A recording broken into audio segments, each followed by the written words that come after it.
Usa ka pagtuo, usa ka tingog, usa ka katawhan.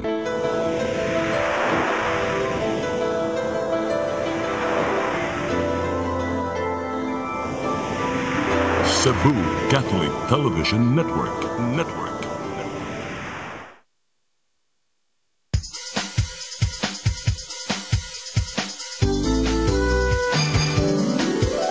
Hello Cebu, maayong buntag. Nagsunta ang kahayag nga nagsulid sa matuod, kadagan sa panghitabo. Hello Cebu, maayong buntag Pinoy.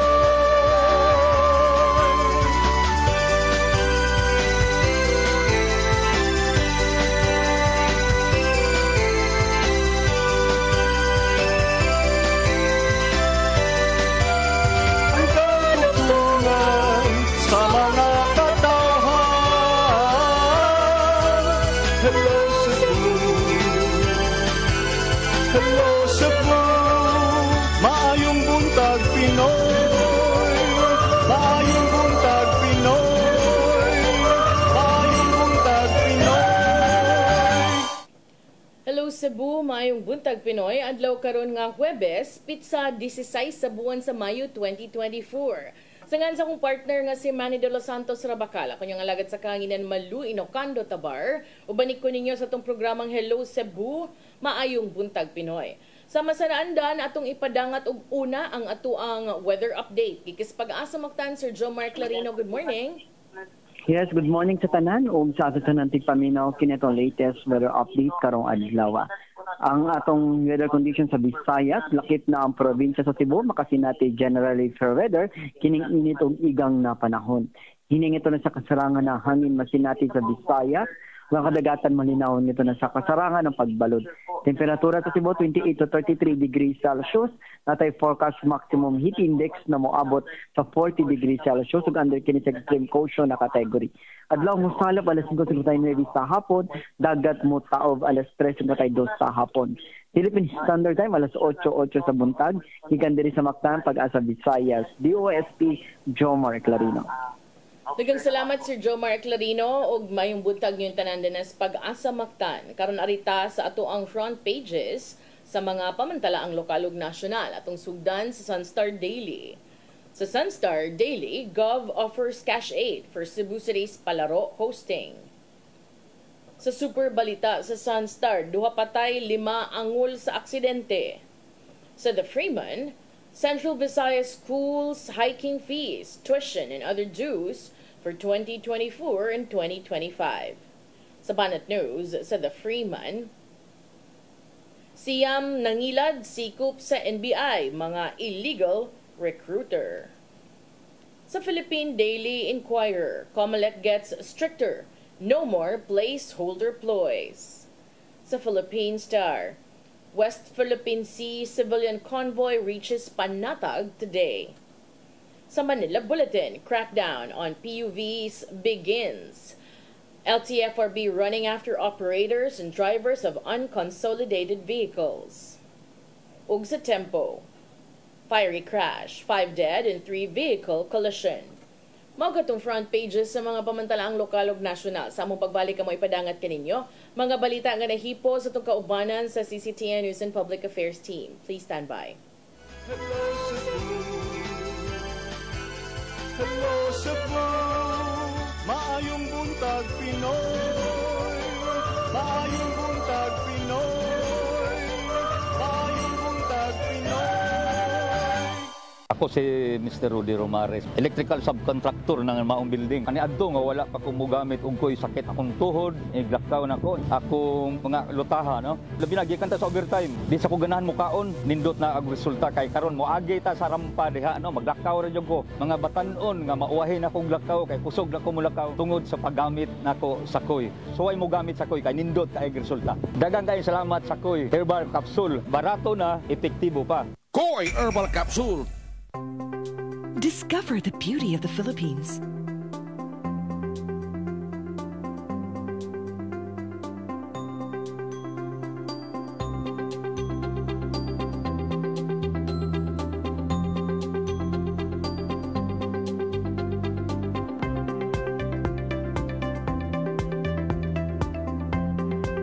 with Philippine Airlines, the country's flag carrier.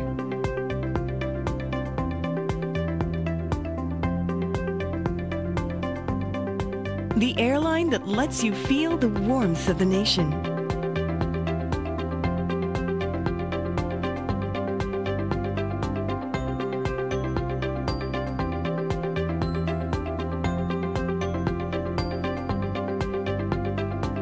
Mabuhay!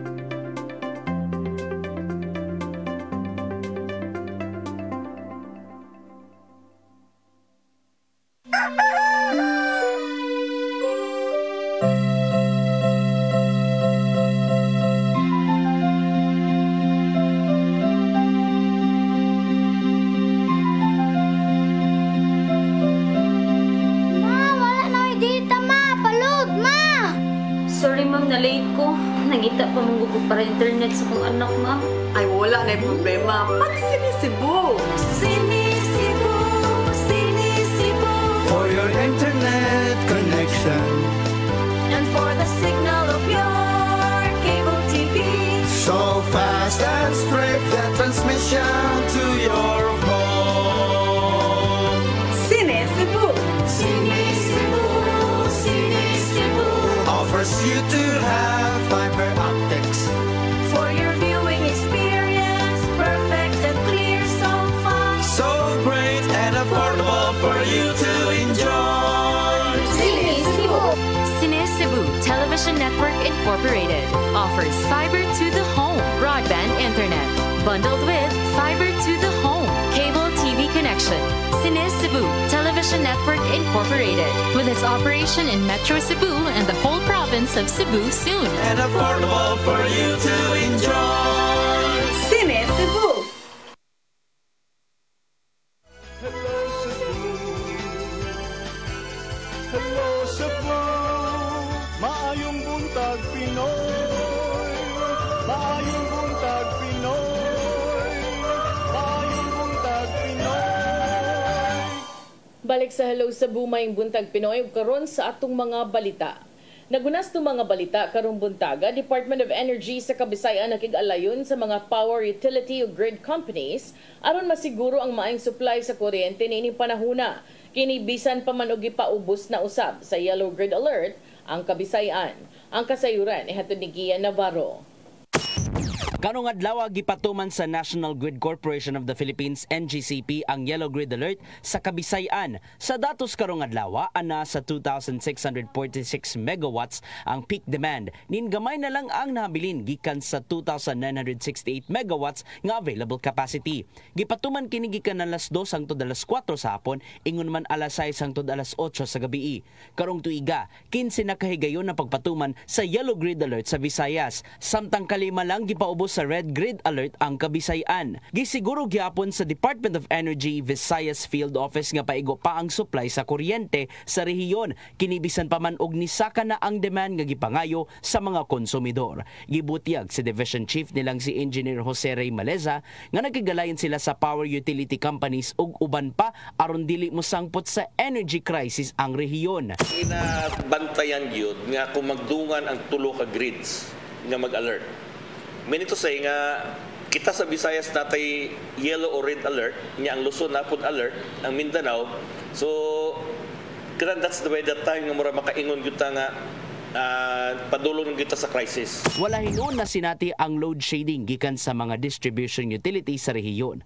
Gani isolated lang ang mga natalang brownouts sa pipila lang ka mga bahin sa Central Visayas. Aron masiguro ang paigo nga supply sa kuryente, nakig-alayon usab kanunay ang DOE sa mga grid operating ug maintenance programs. Walay puwas usab ang ilang monitoring sa pagpatuman sa power projects sa pipila ka rehiyon. Dako usab ang kumpiyansa sa DOE nga dili masinati ang power crisis ning El Nino tungod na sa interconnectivity sa NGCP sa managlahing rehiyon. Aware po sila nga natay kakulangan o increase sa demand.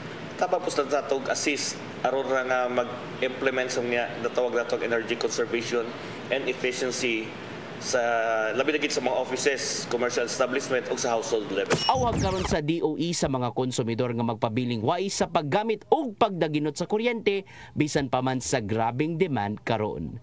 Gian Navarro, CCTN News.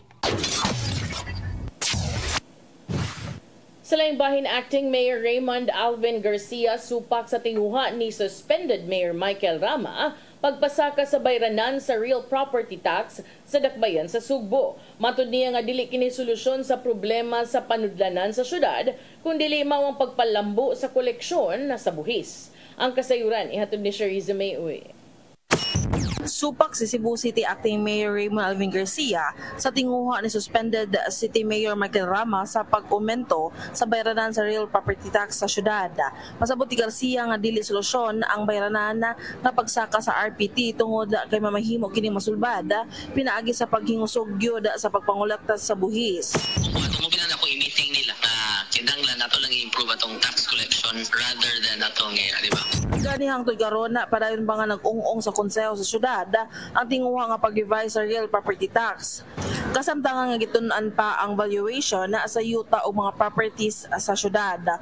Ubos sa liderato ni Garcia, iyang giagat ang City Treasurer's Office nga ingusgan ang koleksyon efforts ni ini. Apan ang Office of the Senior Citizens Affairs ningon nga kung mapasar na ang revision sa RPT, dako kining tabang alang kanila ug makabenepisyo ang uban pinaagi sa programa sa syudad.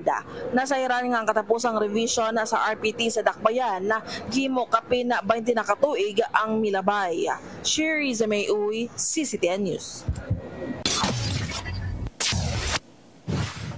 Sa dugang balita, mga residente sa upat ka sitio sa barangay Punta Engaño, dakbayan sa Lapu-Lapu, miduso og reklamo ngadto sa ombudsman batok sa mga opisyales sa barangay. Mga detalye sa report ni Crystal Joy Felerca.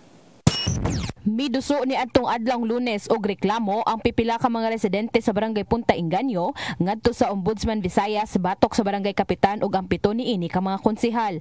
Apan matud ni Mark Jonas Istardo, usa sa mga konsehal nga gireklamo nga wala pa sila'y nadawat nga kopya sa reklamo gikan sa Ombudsman hangtod karong adlaw. Pinaagi na lang sa social media nila nahibaw-an ang maong reklamo. Aware ta through social media kay na share man sa group chat sa barangay council. So amo yung nakita dito nga naalagi mga residents nga nag-file ko no og complain dito sa buhatan sa ombudsman.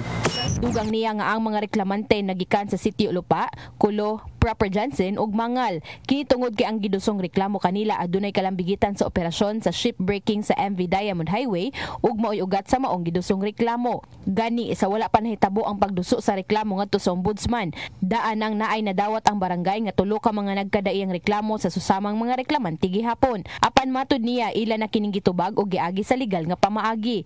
Gibutyag usab ni Estado nga sa ilang bahin, gusto usab nilang panganlan sa maong reklamo kung kinsa kadtong mga reklamante bato kanila. Ang among concern as barangay officials, gusto tamig specific ba kay general manggod ang gigamit is kaning concerned citizens of barangay Punta Engaño, whereas kung moingon ka complainant dapat naagi specific nga ngan sa tao kinsay mga ni complain, kinsay mga ni reklamo.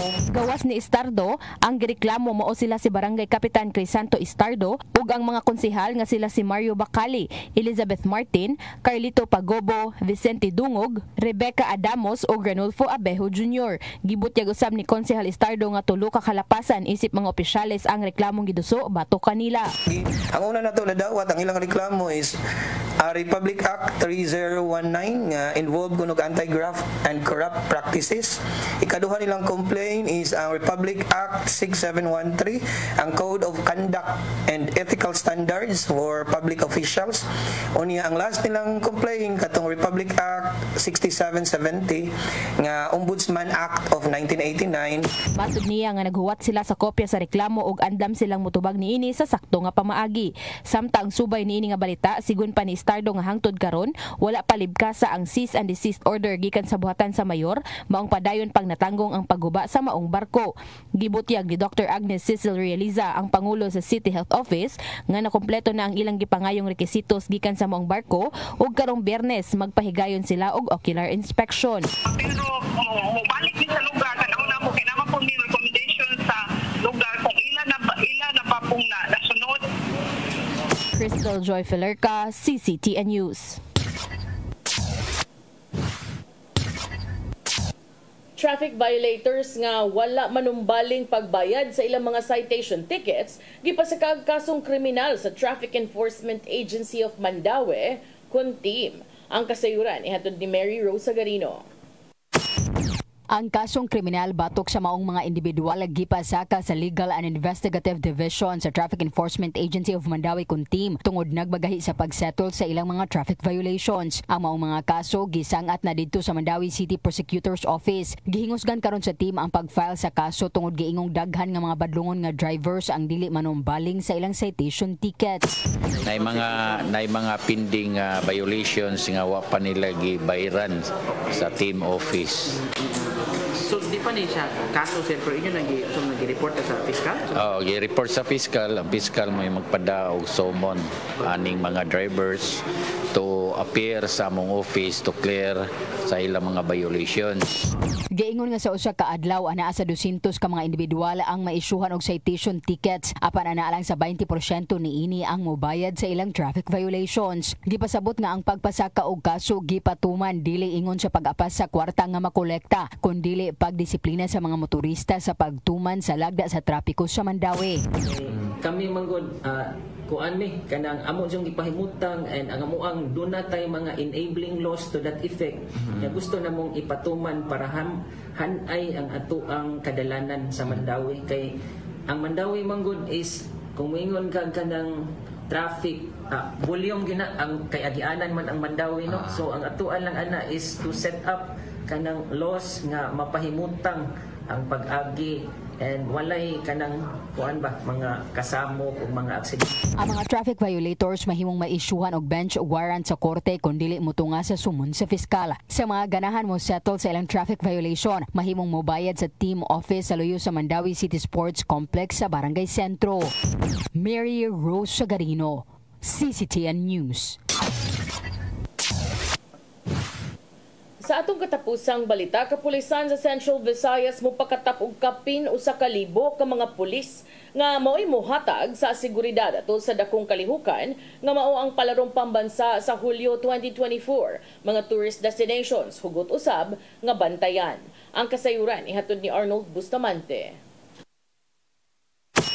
Kapinsaw sa kalibo ang giandam sa kapulisan sa Central Visayas nga mao ipakatap atol sa palarong pambansa nga mahitabo sa Hulyo karong tuiga. Mato ni Police Lieutenant Colonel Janet Rafter, Deputy City Director for Administration sa Cebu City Police Office, nga kung unsang ilagag himo atol sa bag-o lang nga natapos nga Central Visayas Regional Athletic Association Consivira, mausab ang ilang nga buhaton sa palarong pambansa.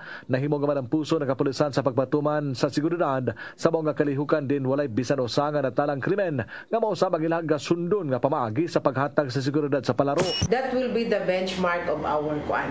The Severa security plan will be the benchmark of our security preparation when it as we go on with the palaro. Yakon ni Rafter nga dakong hagit kanila karon ang palarong pambansa sanglit nilang ipanglantawan nga modubli ang gidaganon sa mga atleta ug mga delegado sa nakalainlaing rehiyon sa nasod ang moanhin sa dakmen sugbo nga ilang proteksyonan.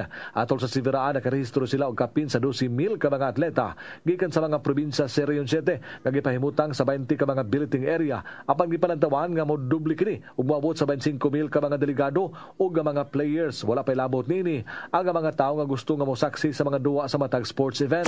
So mo na ang gid ang atong pinaka-challenge diha og kining mga the number of the participants which we are expecting really to more than double siguro.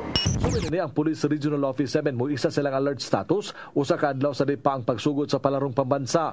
Mato ni Police Lieutenant Colonel Gerard A. Spilare, ang spokesperson ni Police Brigadier General Anthony Amirin, hepe sa kapulisan sa Central Visayas, na tungod kay dako ang posibilidad nga nagsaon sa mga tao ang sugbo sa maong panahon ilang isa ka ang alert status. Sigurado nga i-full alert status kina because nag-expected ta no nga na-influx sa mga tao nga mungari mo tan-aw mo apil sa mga duwa nya ang inyong Police Regional Office 7 pinanguluhan Police Brigadier General Anthony Amirin would like to assure you that we will deliver the appropriate security coverage for the palarong pambansa. Subay niini ipaalerto usab sa maong mga panahon aga mga pulis sa nagkadaiyang lungsod sa probinsya Sugbo ug mga kasikbit nga lalawigan nga dunay tourist spots tungod sa pagtuo nga aga mga tawo nga mosaksi sa palaro mohapit usab kining bisita sa mga suruyanan. Gipaniguro ni Pilare nga ang tanang bisita ug mga atleta uban sa ilang pamilya mahatagan gyud sa hugot nga seguridad. Kabalutaw unsa ka sikat ang atuang lugar, so we are anticipating daghan yung mungare, not only the participants but spectators. So ang atong ipaniguro nga kining mga visitors nato and of course ang ato ang mga local nga mga participants will be safe and secured para dili walay mga mahitabo nga maka-affect sa conduct sa palarong pambansa. Gibuhat sa kapulisan nga zero crimes ang maong kalihukan apan bisan pa man ini. Mato ni Pilare nga ang ilang tumong mao nga walay mahitabo sa mga atleta o mga delegado. Gipahibaw usab sa PNP nga dako ang posibilidad kadto ni mga VIPs ang moabot sa Sugbo aron mo saksi sa pagbukas sa palaro sa Hulyo 9, 2024. Arnold Bustamante, CCTV. Mao kato mga balita nga nahipon sa itong kaubanan sa CCTN News and Public Affairs Team. Inyo kato nakita kagahapon sa itong mga balita sa Sayri 47. Sa atong pagbalik, mga paghisgot-hisgot, please stand by. Hello Cebu, maayong buntag Pinoy, maayong buntag Pinoy, maayong buntag Pinoy. Ako si Jocelyn Boris, sa dihang naka-take na ko sa koy, narang-arang na kong paminaw o niubos na jud ang akong BP. Salamat sa Koy Herbal Capsule. Koy Herbal Capsule. Discover the beauty of the Philippines.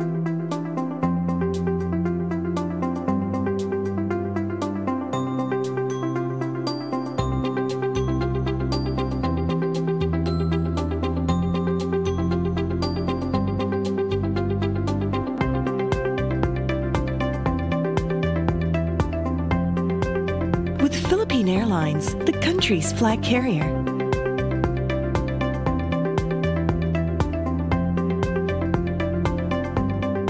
The airline that lets you feel the warmth of the nation.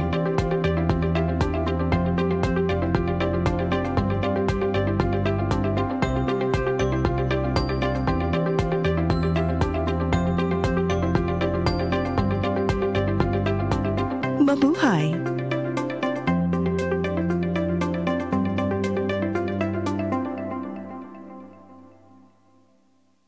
Ako si Lude Carante Rivera. Daghan ko gibati sa kong lawas. Sukad ako nag-inom aning koy. Daggaan akong lawas. Daghan kay salamat sa koy. Nakaayos ang mong balatian. Barato na, epektibo pa. Koy Herbal Capsule.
ko para internet sa kong anak, ma'am. Ay, wala na problema. Pag Sinisibu. Sinisibu, Sinisibu. For your internet connection. And for the signal of your cable TV. So fast and straight, that transmission to your home. Sinisibu. Sinisibu, Sinisibu. Offers you to have fiber optics. For your viewing experience, perfect and clear, so fine. So great and affordable for you to enjoy. Sinisibu. Sinisibu Television Network Incorporated offers fiber to the home broadband internet bundled with fiber to the home cable TV connection. Sinisibu Television Network Incorporated with its operation in Metro Cebu and the whole province of Cebu soon. And affordable for you to enjoy. Sinisibu. Hello Cebu, hello Cebu, maayong buntag Pinoy, maayong buntag Pinoy, maayong buntag Pinoy.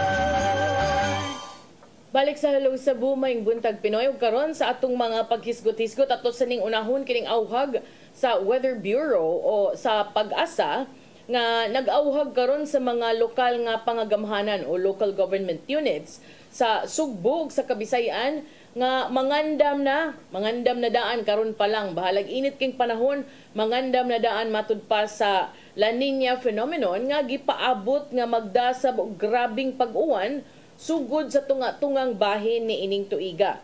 Kining maong climate pattern nga maka-increase usab sa pag-uwan-uwan, nagdasab kini og mas taas nga risgo sa pagbaha, pagdahili sa yuta ug mas aktibo nga typhoon season is also expected to peak by the last quarter of the year o sa buwan sa Oktubre, Nobyembre ug Disyembre.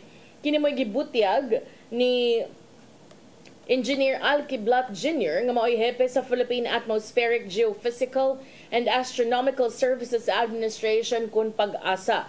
Si Kiblat niingon nga dunay 60% nga tsansa nga ang La Nina phenomenon magsugod na sa pagdevelop sa mga buwan sa Hunyo, Hulyo ug sa Agosto. Sa ilang bahin ang Metropolitan Cebu Water District niingon ang daan nga nagsugod na sila sa ilahang desilting efforts sa ilang mga water impounding facilities agig pagpangandam alang sa uwanon nga panahon. Ang Sugbo ug ang tibuok nasud padayon pa karon nga nag-anto sa epekto sa grabing kainit nga bunga usab sa El Nino phenomenon. Si Kiblat ni awhag karon sa mga local government nga mga local disaster risk reduction and management offices sa pagpangandam gyud sa excessive o dili kanang mas daghan kaysa normal o naanda nato nga mga pag-uwan og sa pagsud usab sa mga bagyo. Kining maong La Nina nga weather phenomenon maka-increase usab sa gidaghanon sa tropical storms o mga bagyo nga musulod sa Philippine Area of Responsibility atol ni ining La Nina season. Ang hepe sa Pag-asa Visayas ditumbok usab nga ang tsansa nga dunay kining grabe nga bagyo nga direktang moigo sa Central Visayas mas mutaas sa mga panahon sa Nobyembre ug Disyembre. Di ba kay numdo mo katong Nobyembre, Yolanda, November to niigo. However, the peak period for tropical storms entering the country is July, August, and September. Pipila ka bahin sa Central Visayas lakip na ang Sugbo, nag-antos yun sa dihang gikusok-kuso o giigo sa Super Typhoon Odette nga mong ginakapaong sa tong Pasko. Kay numdo mo ato, di ba, Yolanda, November. Pero ang Odette, December 16. Maong ngit-ngit ang atong Pasko ug New Year adtong mga panahona. Matud sa Pag-asa, 7 ngadto sa 13 ka mga bagyo ang gipaabot nga musud sa nasud sa nahabiling bahin ni ining tuiga. Matud sa Pag-asa nga ang pagsud na sa wet season mahitabo sa 3rd ngadto sa katapusang semana sa Hunyo instead of the usual nga katapusang semana sa Mayo paingon sa unang semana sa Hunyo. The El Nino in the Central and Eastern Pacific continues to weaken. However, this does not mean we are safe from the heat, as the hotter and drier season will persist across the country until the last week or before the end of May. It may even extend to the first week of June, matud ni Kiblat.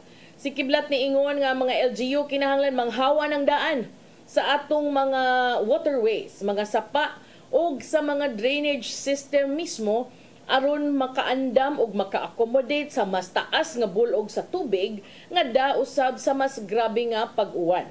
Ang paghimo na ini daan matud ni Kiblat makameno sa risgo nga moawas ang tubig o makadaot sa mga establishmento o mga panimalay o makabalda usab sa mga economic activities.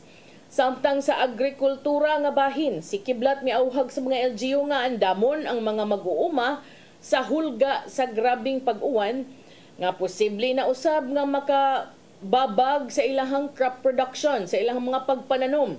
Kini naglakip sa pag-secure og insurance alang sa mga mag-uuma. Samtang kabahin sa desilting efforts o kanabang pagkaut anang mga sapa aron mas mulawom og balik ba malimpyo ang mga bus nga maabot na sa mga kanabang so may layman nga explanation na ha bali kuan siya scrape ang kanang bottom, scrape ang kanang murag yuta sa mga kasapaan aron mas mulawom siya ug mahawanan ang katong mga bus ug mga gagmayng bato nga makapasaka usab maunang mumabaw pod ang tubig kay ni saka na ang yuta tungod sad sa mga anod ng mga bus ug mga bato gikan sa ibabaw nga bahin. So karon ilan nang sugdan pod kabkabo na pang kauto na para mas mulawom-lawom og balik ang mga sapa. Kini nga desilting effort sa MCWD gisugda na sa ilahang duha ka facility sa Barangay Haklupan sa Talisay ug dito sa Barangay Lusaran sa Dakbayan sa Subo. Matud ni Sir Edgar Denoso, ang General Manager sa MCWD. So kani, apil nis mga pagpangandam, samtang ang Cebu Provincial Government usab is now considering the silting measures for the 15-kilometer Mananga River in Talisay and the 6.5-kilometer Lusaran River to improve the flow of water by removing the silt and the boulders accumulated in the riverbeds. So kana sakto na pangandam na in taon mo kay dire ra ba sugbo mong lutaw ra ba dayon tag gamayng uwan. Unya karon ako na gyud ning giingon daan I'm expecting bisan pag di ko weather expert makaingon gyud ta sa kagrabing kainit karon sure gyud ta nga tubagon sabnig mas grabe pa nga mga pag-uwan-uwan kay extreme weather conditions naman gud ni ang atong gihisgutan. So kani weather expert naman gyud ni tagapag-asa Mactan naman gyud ni ingon anis Engineer Al Kiblat mas maayo siguro nga ato ning paminawon sa atong mga local government units ug mas maayo sad nga pangandaman gyud ni og insakto kay kung di na manglutaw gyud ta ninyo may lang lagi og ang manglutaw og ang mga anod katurang mga plastic aron mahawan-hawanan unta ning mga negatron sa kalibutan kanang may la sa tubangan og duslakon kasluyo. Kay kung makahawan pa na, agoy, musugot ragad siguro tag magbaha. Kay sila rabi tayo mga anod. Pero og di man lang sa gani, niya maapil tanan, way pili. Mas may yung pangandaman na lang po yun og limpyo. Kay lisod kaayo ng maparihas ka ni adto kay numdo mo last year. Siguro to nga, grabe kayo, murag ang country mall, murag nahimong swimming pool, perting taasa, naabot nagtagaliog ang tubig sa ubang bahin. So, unya na mulihok og magkilat, mas mayang lihokon daan karon. Kay aron di ta magmahay, dili taan ng reactive nga mga governance, ari taan ng mga proactive governance kanang wa pa nahitabo ang problema, nangita na tag solusyon para sa dili ta magmahay ini kangadto-ngadto. Okay? Nya ari ta sa laing hisgutanan, lipay intong kay tong di ba si suspended Cebu City Mayor Michael Rama ang nakapasuspenso niya kay ketumang kiha nga gipasaka sa upat ka mga empleyado nga wa gisweldohan for how many months. Karon doon na update ang Cebu City Council ni approve na kagahapon sa resolusyon nga nag-allot og kapin usa ka milyon ka pesos aron makover ang unom ka buwan nga sweldo og mga PEI, Productivity Enhancement Incentives, alang sa upat ka mga regular employees nga wa na sweldohan sud sa napulo ka buwan. Ang initial nga proposal ni City Councilor Noel Wenceslao, Committee on Budget and Finance Chairman, nangayo kini og 1 million kapin nga mausab ang kantidad nga gipangayo sa Office of the City Administrator aron mabayran sila si Sibyl Ann Ibanez, Filomena Atuel, Maria Almicar Diongzon ug Chito de la Serna. Kini maoy maka-cover sa ilahang mga sweldo nga wa na hatag sukad pa niadtong Hulyo 1 ngadto December 31, 2023. Wa ba ito nga tuig wa kay sweldo sige pataani. Mao na ang uban ni ingon nga kana kunong gagmayng tao nga gagmay kuno nga mga butang makapuling gyud kuno na oy. Especially because daghan sad kaayo ang nasakitan aning nahitabo nila kay duna sad ni sila yung mga pamilya. Kining maong mga empleyado nakadawat na in taon silang 4 ka buwan pa lang nga kantidad sa ilahang mga sweldo. Niingon si Ibanez, happy kaayo may kay gipaspasan gyud og maayo sa City Council through the order of our acting Mayor Raymond Garcia. Ang breakdown sa 1,083,232 is 177,205.36 for the salaries of the 4 employees. Gikan sa Hulyo ngadto sa Disyembre plus ilahang productivity enhancement incentive nga 20,000 matag usa. Matod ni Ibanez gipaabot niyang makadawat og dulan 300,000 pesos tungod kay siya man ang dunay pinakataas nga salary grade nilang upat. Apan matod pa nabalaka sila sa penalty gikan sa GSIS tungod kay wa sila nakahatag sa ilang mga kontribusyon atol ni adtong mga panahon nga sila wa nabayran. Matod pa nahibaw-an nila nga cut off sila unya gitag sila nga resign na sila apan karon nabalik sila sa system tungod kay nakadawat na sila sa ilang remittances for the first 4 months of this year. Matud pa nagpaabot pa sila sa syudad nga makaremit sa ilang contribution gikan sa Hulyo ngadto sa Disyembre sa milabayng tuig. After the press conference on Monday May 13 si acting Mayor Raymond Garcia may bisita gidayon to sa City Assessor's Office ug nakikita nining 4 ka mga empleyado aron paghatag nila og assurance nga makadawat gud sila sa ilang nahabilin nga mga sweldo nga wa pa nabayran. Unya, ang iyang gihatag kay Monday the latest gyud. Si Ibanez, si Atuel, si Diongzon ug si De La Serna misangat kinamduman isangat nining maong reklamo ngadto sa ombudsman kabahin silang reassignment ug sa kapakyas paghatag sila mga sweldo nga miresulta sa preventive suspension ni Mayor Michael Rama, City Administrator Colin Rosel, iyang asawa ug maoy City Assessor Officer in Charge nga si Maria Teresa Rosel ug dugang 5 ka mga empleyado for 6 months. Bisan pa man og si Mayor Michael Rama wa sa picture. Matud pa, nakadawat siya sa suporta gikan sa League of Cities of the Philippines Vice President nga si Quezon City Mayor Maria Josefina Belmonte. Rama is the League's president. Sa usa ka suwat niadtong Martes, si Belmonte highlighted his integrity and dedication to serving constituents and emphasized the presumption of innocence and urged people to consider Rama's character and contributions before making judgments. Belmonte urged everyone in the League of Cities of the Philippines to support the beleaguered mayor and the rule of law, expressing confidence that justice will prevail. Nindot na imong show of support, Mayor Joy, pero klaruha sa nadaan kay basig kanang wasad kay detalye sa imong gisuportahan kay ang imong pagsuporta sa suspendido nga mayor pwede sa day makaingon ta nga okay ra kang dito sweldoan katong upat nga sweldoanan man sa gito nya karon kadawat na ni sila mora sad ni akong pangutana wa ba kani nagmahay sila sa Attorney Rosel yang asawa ug ang mga tao ni Mayor Michael Rama nga ilahang gipugong-pugungan ang sweldo nga pwede ra man gyud unta di ay ihatag ngano man sa gyung di pwede ra man gyud ta di mutuman sa Civil Service Commission ngano man sa dieng di.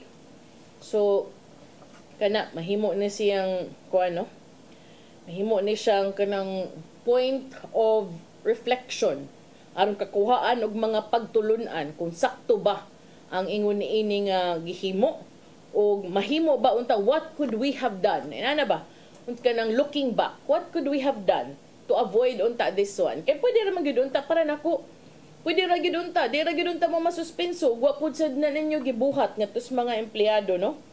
So importante nga kuan, klaruhon lang ng mga ingon ana kay dili lalim sa part sa mga wa na swelduhan. Labi pa kung ikaw ordinaryo lang ka nga empleyado, makaingon ta kamo din ha mga department heads mo, Attorney Rosel, abogado man ka, o wa kay sweldo sa City Hall, abogado ra gyapon ka, makadawat ra gyapon kag kliyente. Ang uban kay siguro din ninyo dihan ay mga negosyo. Pero kanin tang mga ordinaryong empleyado og way income, awa gyud. So kuana importante nga kuhaan gyud ni siya og pagtulunan kay kung dili ang magbalik-balik lang sa tagkasuspenso aning kalakiha. Kay para nako dili pud na mahimo nga musugot lang sad og mudukog magpa-out ang uban, labi pa og na feeling nila nayataka na ilang katungod na daog-daog na sila. This is applicable not just here ha, para nako uban mayon politika na, bisan pag politika siguro ang pangutana ra gyud ana nganong wa giswelduhan, nganong wa gihatag ang para nila, nganong dili patas ang pagtratar sa katawhan. Maura man na kay kung dili pasad siguro ambot lang. So kanaha atong klaruhon, preventive suspension pa na aron maka-aid sa ilahang makaabag sa ilahang ongoing investigation. So I think napanya nay kuan, napanya nay sanction depende sa findings. So mao na, congratulations sa upat ka mga empleyado, not because nakasuspenso mog mayor, but congratulations because nakadawat na mog tipik sa inyo ang sweldo. May na lang in town kayo kay di biyata pwede mo ingon ta mangutang tas tindahan nga guys sa minyo sardinas din habi bayran lang yan mo na mog ma-release na to among napo kabuwan or among upat kabuwan or among unom kabuwan nga wa pa mi sweldohi, di magsilbi. So kay bawta nga duna sad nay mga panginahanglan, dili pud mahimo nga tangkyu-tangkyuhon lang.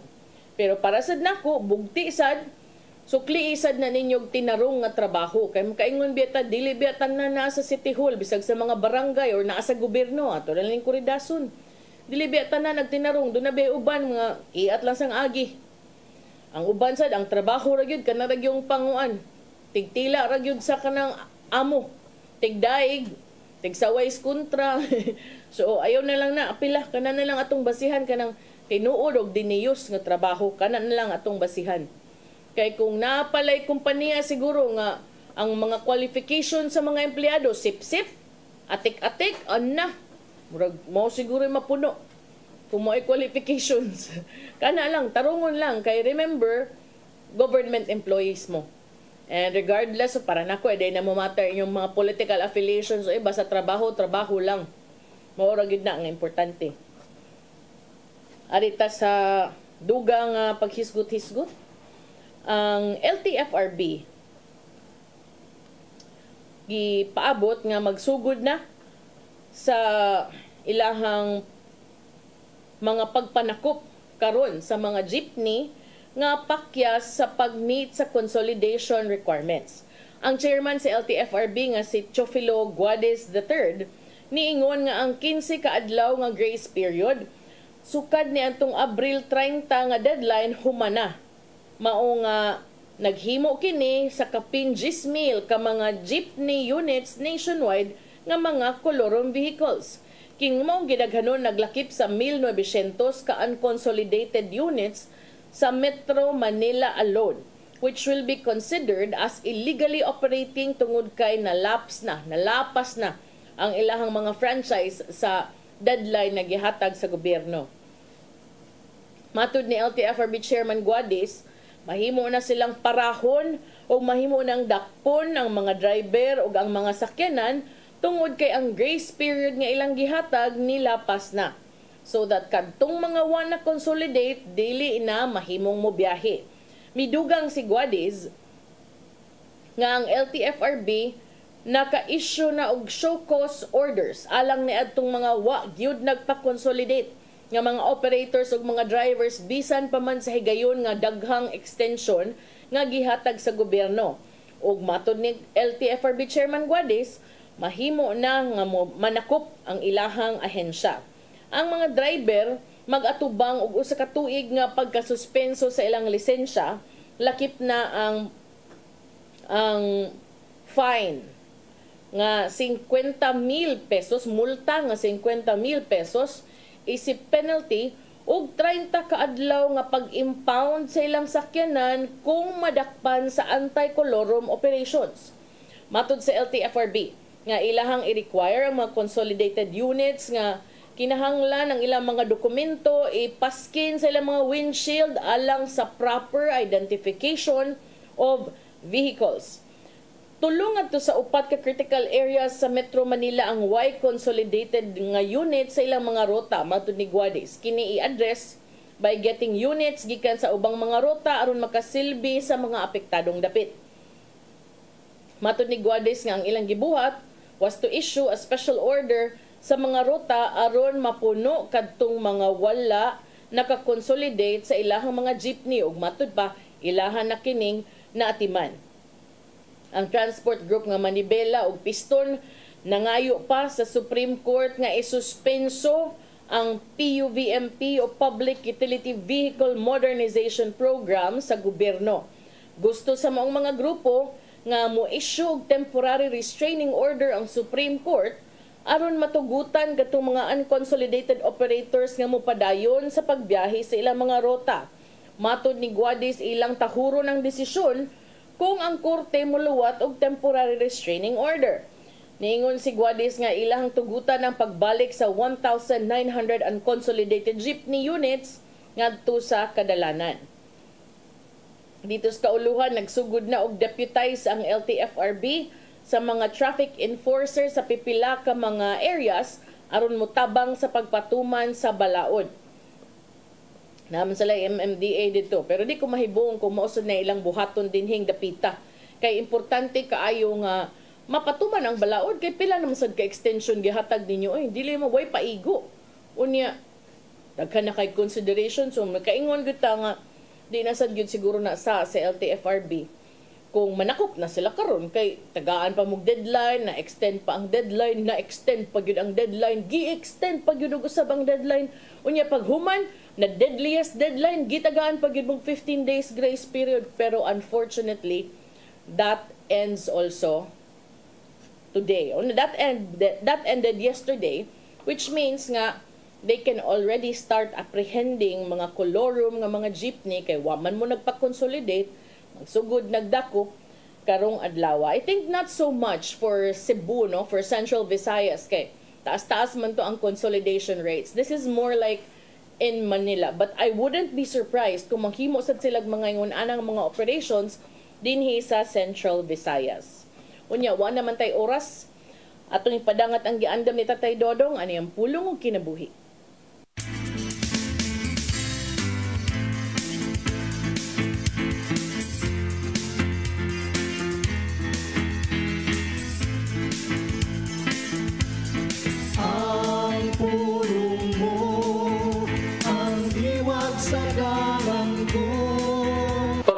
Sa katalanawon nga imo makita ang managsul nga nagminahalay ang maguwang nagatiman siyang manghod mauman kini ang sagad nga may tabo sa kapamilya. Ang maguwang mo'y mugiya sa manghod manalipod siya mga igsoon o mutabang sa bisan unsang pagi. Ang pamilya usa ka gasa gikan sa Ginoo. Family loves you, encourages you, motivate you, and uplift you. Kini usa ka lig-on nga pundasyon nga imong masandigan sa panahon sa imong kalisod. May laing matang sa pamilya nga namungna gikan sa imong relasyon sa Ginoo. Ug mao kini ang imong mga higala diha sa simbahan o sa community nga naisakop ka. Busa, angay natong pasalamatan ang Ginoo sa paghatag kanato nining matangas pamilya ug ato kining ampingan sama sa kabandi. Kaysa Salmo 133:3 na kaingon, pagkaayo pagkanindot kung magkahimo sa pagpuyo ang katawan sa Diyos sama sa managsul. Mga igsoon, mo kini ang pulo nga naghatag kanato og kinabuhi. Magampok kita. Lang itong amahan, kami mong pasalamaton kayo nining imong gasa sa among pamilya. Ang among pamilya mo ang among bahandi. Busa panalit di kami gikan sa espiritu sa pagkamabahin-bahin o musuhay sa pagguba sa among nga relasyon. Kining tanan namong gipangayo, pinagi si mong bugtong anak kay Hesus Kristo. Amen. Mga samahan sa anak sa Espiritu Santo. Ang pulong mo, ang iwat sa garang ko. Pulong kinabuhi ni Tatay Dodong Limchua may nagtapos sa itong Tulamanon. Dagang salamat sa COI ug sa Philippine Airlines. Thank you very much, Archbishop Jose Palma. Nanay Dayan ng Tatay Dodong Limchua. Thank you, Sir Dennis Tabar. Salamat. At mga kaubanan sa TOC, Sir Robert, Miss Inday, Sir Matmat, Sir Andrew, Miss Joanne. Sa newsroom, Sir Michael, Sir Del, Sir Rim, Sir Bruce, ug diri sa studio, si Ferdy.